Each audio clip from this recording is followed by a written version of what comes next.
you put it out there for kids, there's always a kid that's going to be asking you what time does the bus leave. So even if you have it all in one spot, they still don't look in that one spot. So how do you put it in as few spots as possible so they are looking at it and they aren't always going, Coach, well, where do I find this or where do I find that? So we found a way now where we can get it all into huddle in one simple fashion. As we get going into our off season, we want to find ways where we can be the most efficient and effective with what we do, and that the work we're doing right now carries over in that way to the season. We are joined by Tom Yashinsky, the head coach of Onalaska High School, who discusses his process for bringing things together and the tools that he's used to create a more integrated workflow that helps better facilitate communications between their coaches and the information that they put together, the way that they teach their players, and even the way that it helps build culture. There's a ton of takeaways from this one. Be sure to tune in at the end for what we've boiled down to our 3 winning edge takeaways. On today's podcast, we talk with Tom Yashinsky, the head coach at Onalaska High School in Wisconsin. We're going to focus on how Coach Yashinsky has streamlined the workflow for his coaches, as well as how they utilize technology available to them to better teach their players so that they're better prepared when they hit the Friday night lights.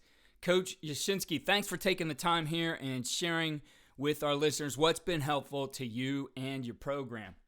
Keith, thanks for having me. Appreciate it. Yeah, Coach, it's great to have you here. So let's dig right into this. And we've seen this huge increase in digital platforms being used for all kinds of purposes. I know over my career, I've always been into the technology side like you, and you've mentioned that to me before we got going. There's so many tools that are out there for us, and we utilize those sometimes creatively. We repurpose them for our jobs as football coaches, and we're seeing more and more come online in terms of things that are actually designed for us. But a crucial aspect of that is getting everybody on the same page, especially when it comes to that information flow within the team, within the staff. So can you elaborate on the challenges of unifying staff and team to ensure that you have a cohesive workflow and communications? Yeah, I think it was just how do you get the information, how do you get the whole staff on the same page and find one workflow that everybody can understand and see? How do you get the kids to view it? And I think with the kids, the part is how do you get them so that they're looking all in one spot and not 5 different things? Because the more different spots that kids have to look, the less likely they are to see it. We always joke about our communication app. It says, and we say no matter how many different ways you put it out there for kids, there's always a kid that's going to be asking you what time does the bus leave. So even if you have it all in one spot, they still don't look in that one spot. So how do you put it in as few spots as possible so they are looking at it and they aren't always going, Coach, well, where do I find this or where do I find that? So we found a way now where we can get it all into huddle in one simple fashion, but using some different methods to get it drawn up and whatnot so that kids see the best product without having to search in 100 different spots for it. A lot of this starts with research, seeing what other teams are doing effectively and what they're doing to solve some of these problems and their best practices. And not just in terms of workflow and technology, but even just how you evolve your schemes here in the offseason. So for you, how do you use clinics? How does this all start with the clinic for you? Yeah, I think what I always look for, especially when we're heading to clinics, is, if we're going to the Glazier Clinic, and sometimes there's a lot of big-time D1 guys there, and we always look at it as we're a Division III school here in Wisconsin, which puts us in the 600 to 900 kid range, and we don't have the best talent in the state in terms of the big guys up front.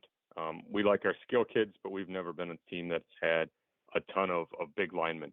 So if we go and watch the D1 guys, we're probably going to see a lot of genetic freaks on film that can do things that our kids can't. So we always try to live in like the D3 presentations, the D3 college presentations when we go to clinics, because those are guys that are doing similar things at their level with the same struggles that we are in terms of just the talent and the ability level of their kids.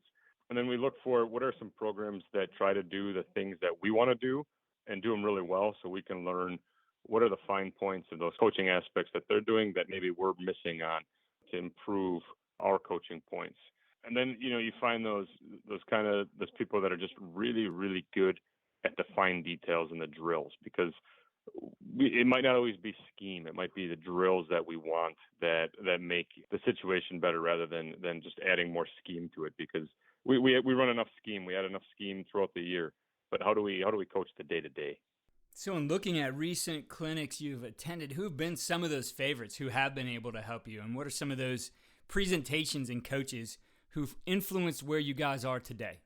I loved going and seeing Tony Anise from Ferris State. I thought that he did some really great presentations at Glazer Clinic, that just how they're really multiple off of their spread, but they do it running just a couple plays. They run their fly sweeps, they run their counter GT, and then they run some counter plays off of that, some pass plays off of that. And that was some stuff that we really stole. And we're actually, we became a really big fly sweep team after watching them. And I'm presenting at Glazer on some of that stuff this year. So it's kind of cool to see that go full circle when you take something from Glazer, you apply it, and then they ask you to come speak on it, 5 or 6 years down the road.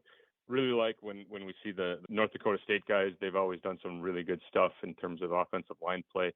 One that I really took a lot from was UW River Falls. Joe Matheson, who's their offensive coordinator at UW River Falls, and they like to go fast and they like to spread it out. And he always talked about taking free yards in the RPO game, and that was something that we became fairly decent at these last 2 years. And he had a big influence on my thoughts on offense. And I like that because it's a small D3 school from 2 hours up the road that has gone from a perennial team that's been at the bottom of the conference to a team that was fighting for the top and really should have been in the playoffs this year for the D3 playoffs. So you get to sit in the same room with those guys, and that, hey, if I want to come up and see them, they're 2 hours up the road and we can do that, and they're going to empty out the files for you, and they're going to show you anything you want to know. So and that's the other thing I think with the small schools is they're much more willing to give you everything in terms of what do you want to know, what challenges us, where do we struggle, as opposed to some of the D1s who like to keep everything tight to the vest because they're afraid that somebody might get that information and use it against them or whatnot. Well, it's pretty cool that the programs that you mentioned, we've had coaches on from those schools on the podcast, and I think they're great teachers and coaches of the game. Sam Parker from Ferris State had a great talk about teaching and coaching. Tyler Roll, he's been a regular guest. Joe Matheson joined us last offseason, so I'll be sure to link those episodes in the show notes. But the challenge of seeing all this information is then putting it together and evolving your playbook. And that's not an easy thing. I mean, if you were the paper guy, if you were the guy who drew things up and copied those off, it becomes even more challenging. But technology helps that some. So before that, it just seemed like we had a pile of notes and diagrams and videos, and there wasn't that easy way to integrate things unless you had some tools for organizing everything that you've done, as well as what you're putting in that evolves your offense, defense, or special teams. And I've always been interested in how technology can enhance player learning, which in turn makes us better on the field. What I found is that as these tools developed or really came into play for us, that there wasn't anything that integrated them into a streamlined workflow, except for me. I was the integrator. I was the integration piece. So I remember in my first head coaching job, just putting together these really detailed playbooks and spending a whole day before that season in the copy room and putting them in binders. And I put a lot of thought and detail into those. Our coaches worked really hard on it. It was beyond that typical 8-box of diagrams and assignment lines where, you would say, here's what the Y is responsible for, et cetera, et cetera. We created, for lack of a better comparison, a textbook for running our offense. And some of our guys really dug into that. I know our quarterback did, and there were a few other guys who really learned from it. And others, I joked with our coaches that if I had put a $20 bill in the middle of that playbook, I would have gotten back all those $20 bills at the end of the season when I collected them, because I could tell that they didn't open those much. And you have to think about how kids learn. So jumping ahead then, it was really getting into PowerPoint, and Andrew Coverdale was a huge influence on that. I was so impressed by how he was using it.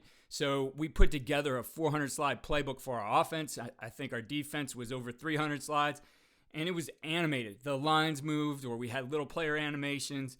Things that were important would be highlighted or popped out or animated as well, and everything was hyperlinked, right? You didn't have to flip through pages. You click a button, and you got to where you were, and the players loved it. We got great feedback on that. It was definitely worth the time we spent, and that we used it in our presentations as well with the kids.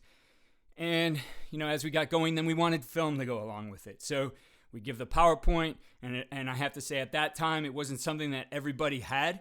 I remember having to put a PowerPoint viewer on these CDs that we would burn, and they would have to use that PowerPoint viewer because they all didn't have PowerPoint at home. So that was the way they viewed it, but we wanted video to go along. This is pre-huddle, so it was post VHS. We were able to burn some DVDs. That wasn't a huge cost to us, and those DVDs then would be distributed with the playbook. Now I got two things, right? It was how we talked about getting things in one place, and then other things evolve. So Huddle comes along. We love the animations. Our players love the animations, but now we have two systems, because while you can integrate the JPEG of that slide, the animations didn't come along. So now we got Huddle and we got the PowerPoint, all right? And we're bouncing back and forth between those. And then quizzes came along, and we wanted to check for understanding. And so we were using some of those classroom teacher apps for quizzing. And I can't remember the name that we used, but it was effective. We were able to make sure our players were learning things more than just watching how much time they put in Huddle. And then, going back to now, okay, we could get something dynamic in better than PowerPoint with Go Army Edge, right? These simulations. And we want to integrate that, but we didn't put it into a playbook at the time. It was just really difficult to then go and recreate the playbook. That would have been time consuming. So we would put it together for our walkthroughs, especially at the time I was using it with my offensive line. And I've talked about that in my offensive line simulation room. But we get the players up and seeing the opponents and going through these simulations, communicating. But, as I've talked about this, you heard it, all these tools start to pile up and it gets cumbersome on both sides, right? What we're doing as coaches and where our workflow is, but also, as you said before, where the players are looking, and it's not integrated. So we want to bring those things together, and I know that's something you've thought about and you've found an answer to. So what are you using now that helps you with your workflow and bringing everything together into one place? Yeah, I use Pro Quick Draw, and I was kind of skeptical at first. I started using it last year, the 2022 season. I was kind of skeptical at first because when I looked at it, I thought, man, this might be a little more complicated than I want, or how is it really going to integrate into everything I do? After seeing enough of it, I gave them a shot. They did a demo with me. And once I had my templates drawn out, it was the fastest way of duplicating things, of redrawing things, of putting game plans together, of just saving things. And then this year, the second year doing it, it was amazing because everything from last year was ready to go, and all I had to do was drop it in, make some adjustments. I still had my folders from last year where I could look and go, what did our game plan look like last year? And it was all right there. And then they added this year the ability to drop huddle clips into the presentation. So now I have a PowerPoint presentation with huddle clips in it, and it uploads into Huddle for the kids, just like I would have it on my computer, so they can see the presentation that I created in PowerPoint without having to use PowerPoint. It's in Huddle, and we used to be a Google Classroom where we would upload everything into Google Classroom, and the kids know how to use Google Classroom because they did from school. But again, like I said before, it was a second spot that they had to look, where now they could just look directly on Huddle where they had already been looking for film, and they could see our game plan and our install in there. And it made it just completely streamlined of how we work and where the kids look, and the kids now only have one spot where they need to look for information. So Pro Quick Draw has been the solution for my game planning. It's been the idea that you've probably had in your head for a long time of how do I get all of this stuff into one spot and make everything in one very streamlined thing. And they found a way to do it. And once they put the Huddle integration in, I couldn't praise them enough. Every time I used it, I think I texted one of the guys and just said, hey, this is awesome. I appreciate it. People that aren't using this are missing out. Yes, I agree. They've come a long way. And I saw when they first came out, I think it was around the time of the pandemic, it to me was a drawing tool. And it was a really good drawing tool. But as they have evolved and developed, they really have become more than a drawing tool. They are that integration tool. And even bringing in things, I mentioned Go Army Edge, they do that now. It integrates into Catapult. So this is like all levels too. This isn't just Huddle. So for you, how has it helped you integrate all that you do? Most schools are using PowerPoint, right? So it's not like you have to buy a new software. If your school district has a PowerPoint subscription, you have access. And it's Windows based, but I'm a Mac person. So I installed Parallels, and I use Parallels, and it works just fine on a Mac too. It just takes one extra step. But yeah, like you said, no longer do we have to do all these different things. And I remember the DVD, the DVD burnings. I remember the Playmaker Pro, and not too long ago we were using a different program and screenshotting and putting it into Google Classroom, and then linking Google Slides and doing all that, and it worked, but it was just a lot more work. And now it's all in one spot, and it's a phenomenal tool. And the tech support is awesome. Anytime I've had a question, it didn't matter if it was a Friday night at 9:00 in July, and the guy would go, hey, let's just jump on a Zoom real quick, and I'll show you how to do that. How many places are that personal in their tech support that he'll jump on a Zoom just about whenever. He said, as long as I'm not on a date with my girlfriend, I'll jump on a Zoom with you. And I think that's great. And I know you've put together a workflow. And for you, it starts with bringing all the ideas that you've seen at clinics or in games or on TV after your season, taking all those ideas and starting to put those together in your research and development, this is going to be closely related to the workflow you use also during the season. But take us through how you use this now and how your coaches benefit from this tool and helping you guys put together all this research from the off season. So most of the time, I'm the person that draws up everything in Pro Quick Draw. The rest of my staff is not. They don't like technology as much as I do. So typically, what it is they see a play in a game, and I tell them, just send me the timestamp. Like, tell me what quarter and what the timestamp is, and I'll go find it. And you can find just about any game on YouTube. Even if it's not the full game, you can find the highlights on YouTube, and you can find the timestamp. So you can find just about anything you want. So I tell them, just send me that, and I'll go find it. So I'll go find it. I'll screen record the video of it. I'll drop the play and put it in there, and just kind of store it all in an off-season folder or an ideas folder on there. During the season, what we do is we have a Google Docs that everybody in the offensive staff each week has access to, a new one for that team. And any clips that they see on film, they just need to make note of that clip on there, and then they drop it into a playlist on Huddle. And that's what we go through on our Sunday night game plan meetings is, all right, what did we see? What did we like? And we build it all off of there. So it's all in, it's in Huddle and a Google Doc, which allows me to go find everything and then draw it up in Pro Quick Draw. So let's talk more about that in-season workflow and how PQD serves as your hub for creating and bringing everything together. What does this look like for you in that weekly game planning? Yeah, so I start with the first thing I do when we're game planning is I want to draw up how we think they're going to align. You're never 100% accurate in this, but you get a pretty good idea of how you think a team is going to align. So I have a template that I started using about week 3 this year, where it's and I'll show it once we get to the video aspect, and people can jump on the socials and see that this aspect of what I'm talking about. But it's a grid where the formation goes up top, and then below it there's 5 columns of different aspects of plays that we're going to put in. So, for example, it has, we got a strong run category, a weak run category, a quick game, a drop back, and then a screen game / trick play, exotics, whatnot. And so we go through each formation and we look at, all right, what do we like in our strong side run game? What do we like in our weak side run game? What do we like in our quick game? What do we like in our drop back play action game? And then what screens and exotics do we like from this formation? And there's four rows on each column for us to fill in. Not every one is going to be filled in. That's okay to us, but it gives us an idea of how are we going to build our practice script? How are we going to build our game plan for the week? And then once this is all built out, we actually take these formations and I screenshot them and I put them on the back of our call sheet. So at any time during the week or during the game, we can look at our call sheet and go, all right, hey, we talked about this during the week. We haven't gone to this yet. Is this something, first of all, are they aligned the way we thought they were going to align? And then is this something that we still want to use to attack them? Do we still like it? So that's how I start our process.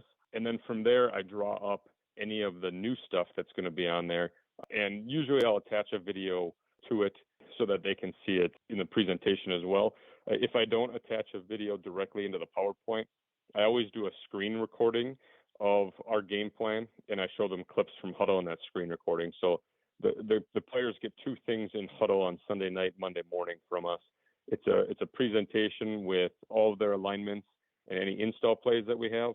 And so that's just a simple presentation. But then there's a video recording of me talking through all of them, why we like it, and then showing them the plays that are the reason why we like it. Here's what we saw that made us think this is going to work, and here's what this installed play is going to look like based on other, maybe a different team ran it versus them, or maybe it's something we stole from a Saturday game on the college network. So bottom line, how is the process more streamlined for you now? Yeah, it used to be a lot of jumping back and forth between platforms, like, in Google Slides, like here's a play that we like, it was drawn up, and then, all right, now I got to jump over to Huddle and show the play to you in Huddle, and hopefully I remembered which clip it was because you couldn't drop it directly in.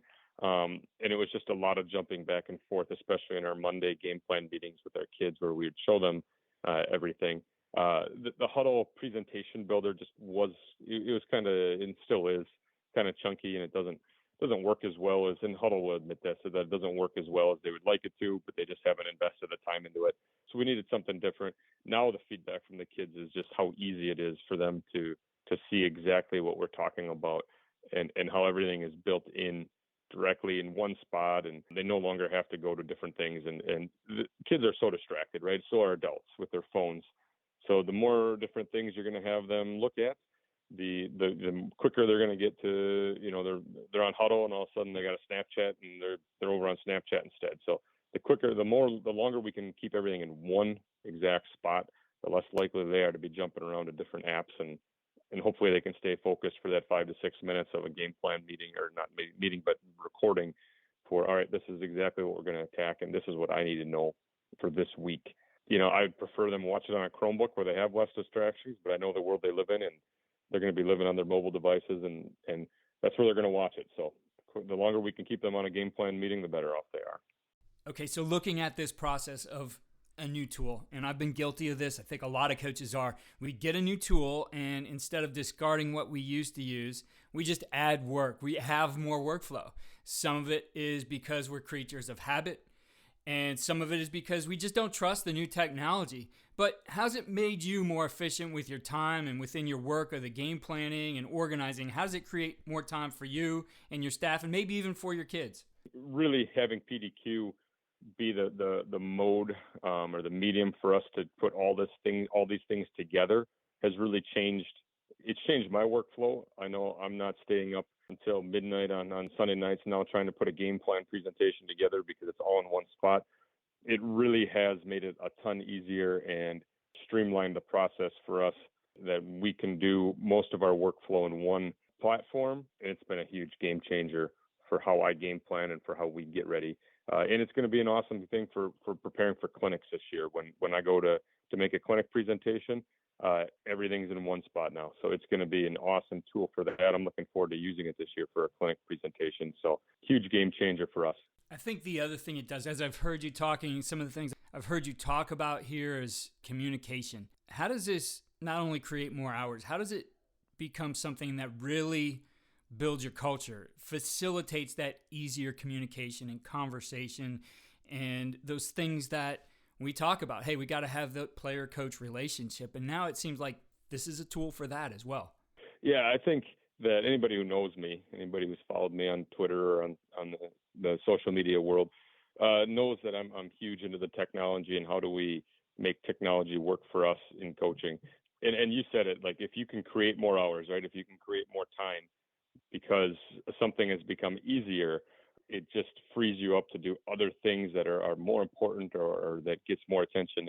And we have been able to just make it super easy for us to put everything into one spot so that our kids are seeing it over and over again. And I'm no longer fumbling through, I'm not drawing up a scouting report and then going to the copy machine and making copies of it and sending it out to kids. We're not printing 50 copies of game plans that are then getting left behind and kids aren't even looking at them. And it's just allowed us to get things to our kids, plays to our quarterback, like I was talking about in the intro or before we got on the air here. The number of times I've just screenshotted things and send it to our quarterback and said, hey, what do you think about this? What do you think about that? And he'll draw on them, on his phone, just using the edit tool. He draws back on them and says, hey, what do you like about this? What if we switch this route to this? And just being able to do that and not having to wait until Monday or Tuesday to talk to them has been a huge asset in getting everybody on the same page and seeing what we like and how are we going to execute this week. Of course, with anything that works well, there's always that danger of overdoing it. So now you have this tremendous tool. It's allowing you to do more. But because you've become more efficient, you have to fight that urge to go and fill the time with something else. How do you approach that? And how do you deal with that coaching mindset of having to outwork your opponent, which we've always equated to more hours? Can you maybe give us an example of that proves it's not about outworking, it's about outsmarting? Yeah, and like we always talk about with our coaching staff, we don't have to outsmart the other coaches. We just have to outsmart the other kids before their coaches can tell them that we're about to outsmart them, right? There's things that you can do. I remember this year there was a team that we had played. We had played them week 2. We played them week 2 of the playoffs, and we had played them week 2 of last year's playoffs. And we had hit a toss pass, which we then threw back to the quarterback. We had hit that last year in the playoff game for a touchdown versus them, and we thought, all right, this year in the playoffs, let's put it back in. Let's make it look a little bit different, but let's put it back in. So we put our quarterback out at wide receiver. Everybody knew our quarterback wasn't going to run the ball. He wasn't a runner. But we motioned him into the backfield. We had our backup quarterback, who was a pretty athletic kid, taking the snap. We snap it. We throw a toss back to our quarterback, and you can hear as our kid goes in motion, their coach yelling. He knew it. He knew it was coming. He's yelling, toss, throwback, and it was wide open still. Everybody thought, well, they're going to run toss pass. We had a stud receiver that was up for the State Receiver of the Year award. Everybody thought, well, they're going to run toss pass at their quarterback. They're going to look for him. We throw it back to our backup quarterback, who'd only had 1 or 2 catches the entire year. 50-yard gain. We go on to score on a 90-yard drive in a minute 30 right before the half. And we looked at it and we said, we didn't need to outsmart their coach. We just needed to outsmart their kids before their coach could tell them what was coming. And we did it. But again, one of those things where it's like, all right, we saw it. We knew it from last year. Real easy to draw up and to show the kids and install without a ton of extra reps and take advantage of something. Coach, I really appreciate you taking the time and sharing how you've been able to become more efficient and effective in your coaching through harnessing technology. And I think doing it this way is so important that coaches can avoid burnout and, more importantly, be able to teach their players the best that they possibly can. So for our listeners who maybe have more questions, what's the best way to get in touch with you? Yeah, my Twitter is my main way that people usually get in touch with me that aren't directly in my circle. And my Twitter handle is at TYASH42, so at TYASH42. And I'm always on there sharing something. I use it as a resource to get coaches easier ways to do things and hopefully make life more efficient for coaches. I'm an open book. I'm not afraid to sharing stuff and sharing scheme and thoughts on there. So I'm always open for dialogue and trying to help other people just become more efficient in their coaching lives. Coach, thank you again for your time. It was great to get to know you here and see some of the things you're doing. Certainly would like to hear more in the future. So best of luck to you and your team as you prepare for 2024. Thanks, Keith. Thanks for having me. Do it anytime. Here are our winning edge takeaways from our conversation with Coach Yashinsky. 1, put everything in one place. Regardless of the platforms you use, having your players go to one place to get their information reduces the possibility of something being missed or players and even staff being confused. Coach Yashinsky's example of how they've integrated their workflow to end up in one spot is one that can serve as a template for you as well. Pro Quick Draw was the tool that allowed him to do that. 2, either you as the head coach or someone on your staff can serve as the point man for technology to be used. Coach mentioned that not everyone on the staff is as tech savvy or into technology as him, but with a simple process, their ideas are shared, whether that is in their off-season development or in their weekly game planning. So having a system where everyone can contribute creates coaches who are empowered to make the team better. And 3, always think about how the tool goes beyond the basics of what it's designed to do. Coaches always evolve things, but with a tool like PQD that created a better workflow, it also facilitated more and better conversations between the coaches and between the coaches and players, and most likely, though we didn't talk about it, between the players themselves. This turns that tool into something that helps build culture. Go to coachingcoordinator.com to see some of the video of Coach Yashinsky going through his template and how he builds his game plans. Follow us on Twitter at Coach K. Grabowski and sign up for a weekly tip sheet at coachingcoordinator.com, which will share the best ideas of each week.